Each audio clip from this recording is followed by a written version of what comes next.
बच्चों इस वीडियो में हम समझेंगे कि क्लास 10th में जो साउंड चैप्टर में एम्पलीट्यूड, फ्रीक्वेंसी और टाइम पीरियड है, जिससे बहुत सारे क्वेश्चन बनते हैं, उसकी कुछ बेसिक समझ रखने की कोशिश करते हैं। आइए पहली बात करते हैं, सर एम्पलीट्यूड क्या है।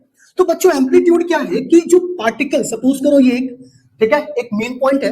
अब पार्टिकल का मैक्सिमम डिस्प्लेसमेंट, ये पार्टिकल मैक्सिमम कहां तक जाता है, क्यों, ये जो पार्टिकल का मैक्सिमम डिस्प्लेसमेंट है, ये मीन पोजीशन से, इसको ही हम एम्पलीट्यूड कहते हैं। सर ये भी हाफ साइकिल हुआ है और ये क्या हो जाएगा, फुल साइकिल। ये जो फुल साइकिल है ये कहलाता है हमारा कंप्लीट वन वेव। तो एम्पलीट्यूड क्या है कि जो पार्टिकल है इसका मीन पोजीशन से जो मैक्सिमम डिस्प्लेसमेंट है, बच्चों इसी को हम एम्पलीट्यूड कहते हैं।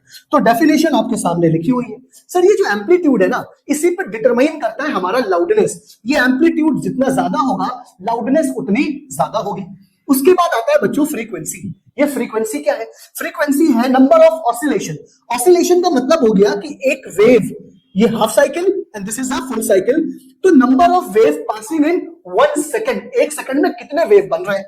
सपोज करो कि अगर ये एक सेकंड में कंप्लीट 20 वेव्स बन रहे हैं, तो आपकी फ्रीक्वेंसी है 20 यूनिट्स होती है इसकी हर्ट्ज। तो that's why frequency is equal to क्या है, 1 अपॉन टाइम पीरियड। और बच्चों जो फ्रीक्वेंसी है ना, ये जो पिच है, जो शुरलेस है, जो श्रिलपन होता है ना साउंड में, वो फ्रीक्वेंसी से ही आता है। जितनी ज्यादा फ्रीक्वेंसी होगी साउंड उतना श्रिल होगा।